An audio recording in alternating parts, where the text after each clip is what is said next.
Fans MU saya menganggap bahwa Maguire tuh back terbaik MU. Polisi aja dilawan. halo scorer, kembali lagi ke acara Julitin Bola. Kita akan membahas soal fenomena yang terjadi di dalam sepak bola namun berdasarkan fakta menarik. Kali ini saya sudah ditemani, saya Oki Mandilaga, sudah ditemani oleh bintang tamu kita saat ini adalah Kang Jalu.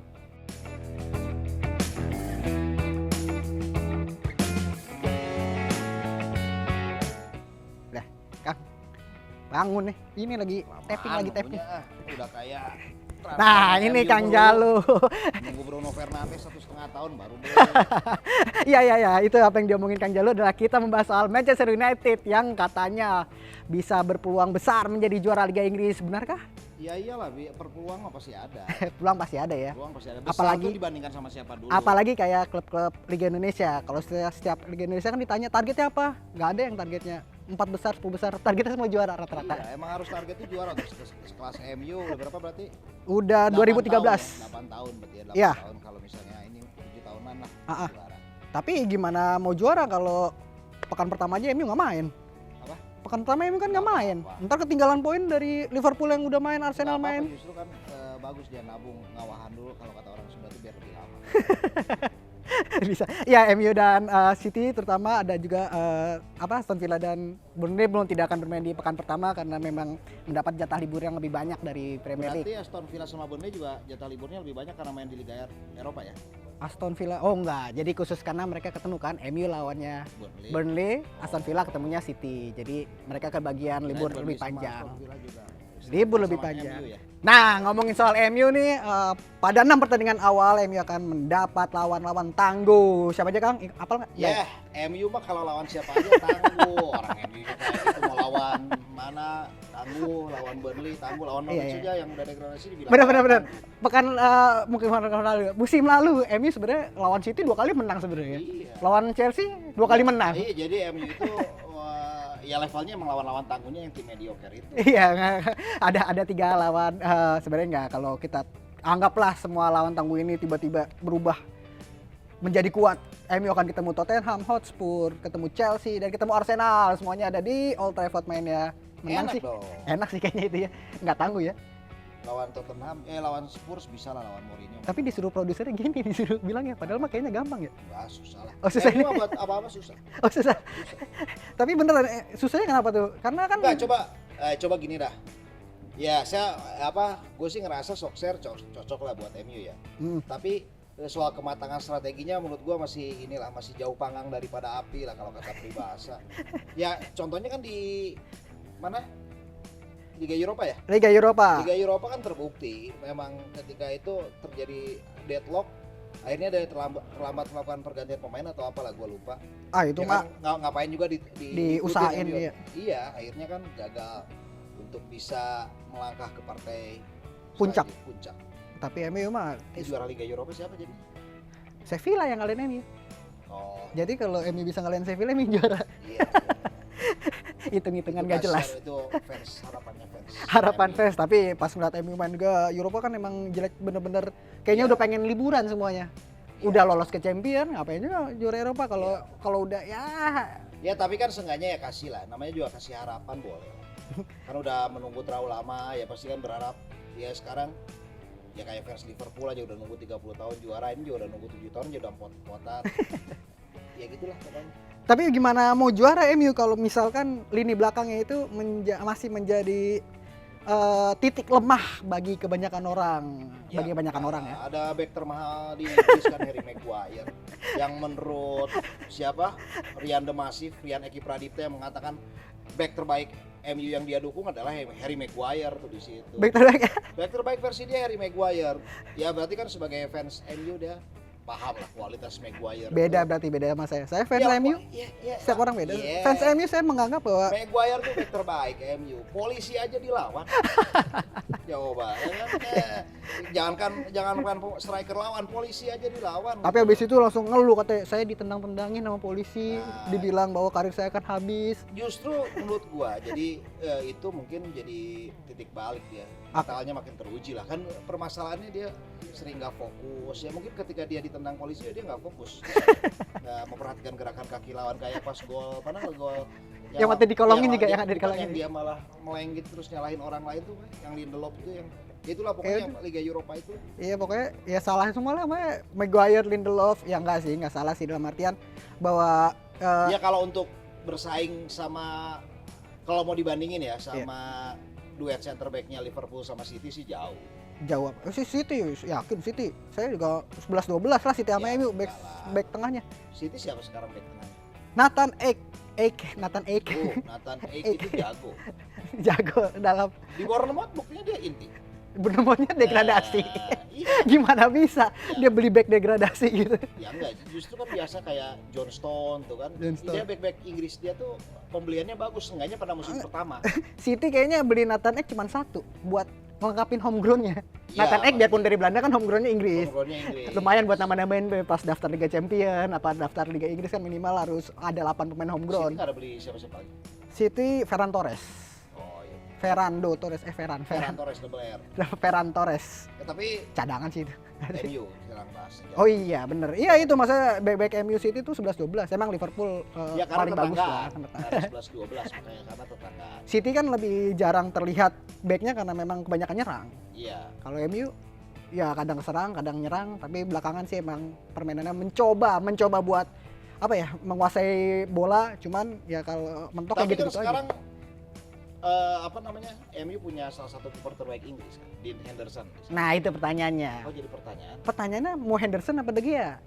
De Gea bahasa yang bener dong. De Gea. Ya tergantung Solskjaer sih. Kalau ini ya sekarang Madrid pun udah nggak tertarik sama De Gea dulu kan. Iya. Masih tertarik, sekarang lihat Courtois itu. Ya kayaknya De Gea masih pilihan utama sih ya, rolling lah. Enggak, kalau kata saya. Ini jadi cambukan buat De Gea seperti saat dia pertama kali di awal musim. Ini gua ngasih tahu aja Ki, bahwa pemain tuh bakal jago kalau dia punya pesaing yang sangat kuat. Itu. Sementara kan Romero gitu-gitu aja gitu, nggak bisa. Nah ini Dean Henderson ini bisa membuat persaingan berlian tuh semakin terlihat jika terasah. Itu yang saya bilang. Itu melulu dan menurut gue ya De Gea ini akan mendapatkan kompetitor yang tangguh pada sosok Dean Henderson. Iya, itu maksudnya. Seperti kembali lagi saat De Gea itu musim pertama, saat dia punya pesaingnya kiper legendaris Norwegia Andres Lindegaard. Norwegia apa Denmark ya? Denmark. Sama kayak ini kan, sama mengapa Pepe Reina mengalami penurunan di Liverpool karena dia selalu konsisten, nggak pernah tergantikan. Oh, jadi iya. ketika zona nyaman itu emang nggak enak. Emang nggak enak zona nyaman. Jadi udah saatnya kayak De Gea pindah. Nggak mungkin sih pindah. Ya baru perpanjang kontrak memang. Jadi pilihan utama tetap. Tapi bener nih bahas lini belakang kayaknya De Gea masih inti. Langsung lu di kanan Aaron Wan-Bissaka, the spider web katanya. Spider web katanya, jaring laba-laba. Karena memang tackle-annya memang kalau di FM kan tackle-an 20 tuh. Jarang lihat pemain tackle-an 20. Tapi telat mundur terus. Ya nggak apa-apa, dia nekal dari pertahanan lawan, emang strateginya seperti itu. Lindelof yang mungkin punya ball keeping bagus lah, cuman kalau setiap adu body, apalagi di Inggris biasa kalah. Nggak apa-apa, Lindelof itu kan fungsinya adalah untuk memarahi teman sendiri. Jadi supaya konsentrasi. Oh jadi lihat kasus waktu lawan Bruno Fernandes ya, saling menyalahkan. Dia saling menyalahkan, jadi emang dia fungsinya di situ. Ya. Maguire kan udah dibahas tadi. Leadership bagus. Leadership bagus, polisi aja dilawan. Iya, tapi kalau one by one sama Adama Traore gimana tuh? Lewat nggak tuh? Nggak mungkin. Dia Adama Traore kan di sayap kanan, ya biar urusan si Lukshaw aja lah. Oh Lukshaw lagi. Waktu itu kan pernah dibilangin Lukshaw itu larinya paling lambat. Iya, tapi kan ada Brandon sekarang. Oh Brandon William. Ada Brandon William, bukan Brandon Roger, pelatih Leicester. Nah, terusnya membahas soal penampilan ke tengah dari belakang kan udah bahas. Di tengah Bruno Fernandes apakah dia akan konsisten, sebab pemain konsisten itu kan susah. Kita tahu bahwa Messi, Ronaldo bisa 1 dekade konsisten. Bruno Fernandes baru terlihat 2-3 musim terakhir dan ini tantangan dia untuk menunjukkan konsistensi sejak awal musim, bisa nggak sih? Bisa lah, harusnya sih bisa ya. Maksudnya dia dalam 6 bulan 7 bulan ini kan bisa membuktikan bahwa memang penaltinya bagus, membuktikan bahwa penaltinya bagus. Konsisten dalam hal penalti. Dia bisa menjadi pesaing bagi Marcus Rashford dalam hal eksekusi penalti. Tapi tapi kan maksudnya gini, dalam yang jadi pertanyaan kan bukan itu. Bruno Fernandes seperti keping puzzle yang hilang kan. Iya, saya akui ya. Tapi pertanyaan kedua adalah sekarang semua pemain semua tim lawan udah pasti mewaspadai dia. Bruno pasti waspada lah, udah tidak bisa dalam tanda petik seleluasa tahun lalu lah. Ya. Trik-triknya sengaja kalau dia bawa bola di kotak penalti diauhin aja. Karena kalau nendang pun dia belum tentu masuk. Kalau daripada dapat penalti kan ya mending dilepasin aja gitu. Tapi keuntungan terbesar adalah Bruno Fernandes ini bisa bermain di berbagai posisi lini tengah. Jadi kalau dia di depan udah kekok, udah kakuk, udah apa? Ya tapi gini. Buntu bisa gua tuh belakang selalu aneh lah dengan pemainnya. Bukan, bagus lah kalau yang biasa main FM enak lah ya. Kanan banyak pemain. Bisa banyak posisi. Tapi kan kalau yang posisinya nggak konsisten dalam satu hal, berarti kan dia bukan spesialisasi bisa tergantikan berarti. Nah itu sih sebenarnya. Tapi enggak lah, Bruno nggak tergantikan gimana pun. Maksudnya bisa tergantikan berarti dia sebagai punya kapabilitas yang bisa digantikan oleh pemain lain untuk beberapa titik tersebut. Jadi saat Bruno tidak main bisa yang masuk Andreas Pereira. Wonder gitu. Wan Mata dulu. Wan Mata nggak bakal dikasih ke gelandang serang tengah, dia pasti nyerang dari kiri dia pasti. Enggak, usianya udah kepala 3 dia. Dia nggak perlu lari, enggak. John Mata itu mainnya di kanan. Iya, tapi enggak kanan luar. Iya, kanan luar. Banget, kan? Luar banget. Iya. Tapi nggak jauh-jauh banget. Kalau jauh-jauh enggak, tapi Wan Mata tuh masih dibutuhin sih sebenarnya. Iya, buat pemecah kebuntuan kadang-kadang. Karena dia kalau untuk 2-3 pertandingan rentet bagus. Iya. 2 pertandingan rentet pasti bagus. Pertandingan ketiga dia udah jeblok. Iya. Karena fisiknya Kang tahu sendiri, umur enggak usah dibohongin. Bruno Fernandes masih muda kan, 26, 25, 26. 27 ya. Paul Pogba 26-an juga. Pogba 26. Lalu bukan Nemanja Matic nih pendampingnya. Siapa? Ada satu lagi. Siapa? Donny van de Beek. Bilangnya gimana? Coba bilangnya gimana? Donny van de Beek. Donny van de Beek biasa ya? Enggak pakai. Gua harus telepon Justin dulu kalau lu mau nanya. Enggak gini, maksudnya gua heran kalau misalnya pakainya Pogba. Iya. Bruno sama Van de Beek ya? Iya. Ini siapa yang bertahan? Nah, itu. Kita harus bahas. Iya, karena itu penting. Buat apa MU beli Van de Beek seharga 40 juta euro lebih tapi nggak bisa bertahan? Ya buat display pemain cadangan lah. Biar kelihatan, wih gila pemain cadangannya mewah kan. Kayak City kita lihat pemain cadangan City, wih gila bintang lu berlabel mahal. Jadi MU untuk mengembalikan dia ke habitat utamanya sebagai pengoleksi bintang di bangku cadangan. Enggak, tapi Van de Beek ini sebenarnya pemain ya kembali kayak Fernandes juga ya. Fernandes apa? Enggak, kalau Van de Beek bisa di mana aja. Box to box. Ya box to box. Nah, Van de Beek ini mengingatkan saya akan sosok Lampard. Lampard atau Gerrard lah. Dalam artian dia bisa bermain di posisi nomor 6 atau nomor 8 Iya, bisa. Nomor 8 sama nomor 10, sorry, nomor 6 dia kurang. 6 kurang, iya. Kalau di FM masih hijau muda. Kalau dia hijaunya kurang kereng. Iya. Tapi kalau misalnya dia mau di posisi 6, itu nggak masalah ketika MU menghadapi lawan yang memang sangat defensif. Itu bisa. Kalau masalahnya Pogba, siapa tadi Fernandes sama Van de Beek dipasang, itu harus untuk menghadapi tim yang parkir base. Iya, kemungkinan kan ini Van de Beek sama Pogba berdampingan. Berdampingan. Nah, tapi gini masalahnya Van de Beek itu bisa kayak Pogba juga sih. Berarti bukan masalah lah. Kalau bisa semua bukan kayak nggak masalah. Jadi kadang-kadang ada masalah tuh yang membuat pusing enak. Ada banyak hal yang bikin pusing enak kan. Iya. Nah ini kondisinya adalah Solskjaer pasti akan mengalami pusing enak dan keberadaan 3 pemain ini. Kalau dilihat dari siapa yang bertahan, kalau bilang setuju ntar kegeeran. Jadi Van de Beek ini memang ini dari statistik mengatakan bahwa Van de Beek ini sebenarnya kalau bertahan nggak bagus amat. Kalau dibandingkan oleh Fred secara statistik. Kalau sama Fred sama Mati, karena kan memang sejatinya mereka adalah pemain di posisi nomor 6. Iya. Tapi benar. Jangan salah Van de Beek itu kalau pakai catatan tackle ya. Iya. Dia punya kemampuan rata-rata melakukan 2 tackle per pertandingan. Iya. Itu adalah peringkat keempat di Ajax. Iya. Itu luar biasa dong untuk seorang gelandang yang ofensif. Iya, benar. Tapi punya rata-rata 2 tackle. Ini kan dia paling kalah sama Nicolas Tagliafico. Itulah sama back-back itulah. Iya.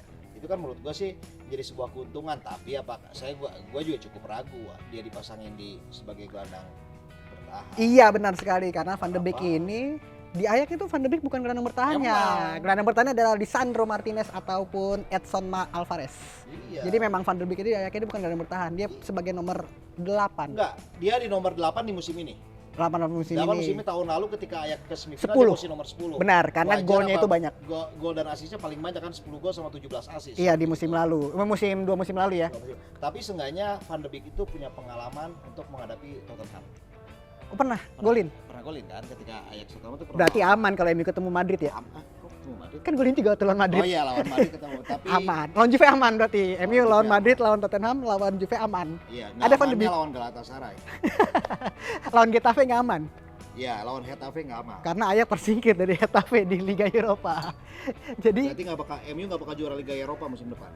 iya, berarti Karena di Liga Champions aja peringkat 4. Jadi nggak lolos. kurang ajar kadang-kadang ini fans Liverpool. Oh nggak, Liverpool, gue juga nggak memprediksi Liverpool akan bisa sedikdaya 2 musim ini ya. Iya.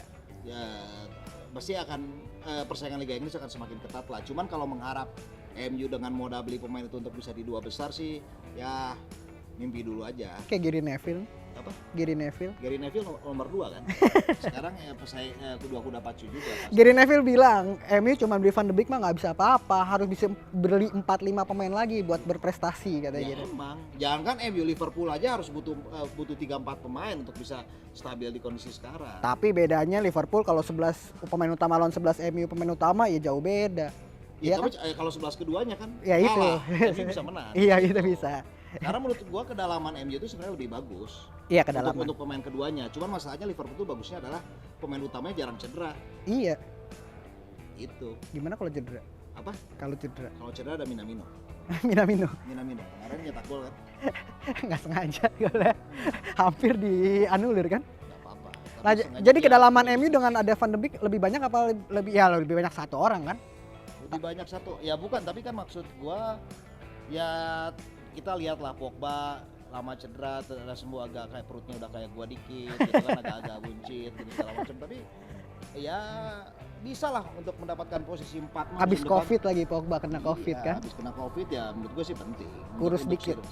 untuk apa? Sirkulasi siapa namanya rotasi. Rotasi pemain. Hmm, Jadi ya Van de Beek masih bisa berkembang lah di Liga Inggris musim bisa. ini. Menurut gue sih cocok lah kalau di Liga Inggris dibandingkan dia pindah ke Italia, ya mendingan ke Terus MU aja. juara nggak nih Kang? Bisa juara Piala Liga mah. Serius, Piala Liga. Piala Liga bisa lah. Enggak lah Piala Liga apa? Premier League lah, Liga Inggris lah Ya, juara. Ki, susah. Susah. Jadi apa? Liverpool, City. Enggak, ini akan sangat berat. Menurut gue sih MU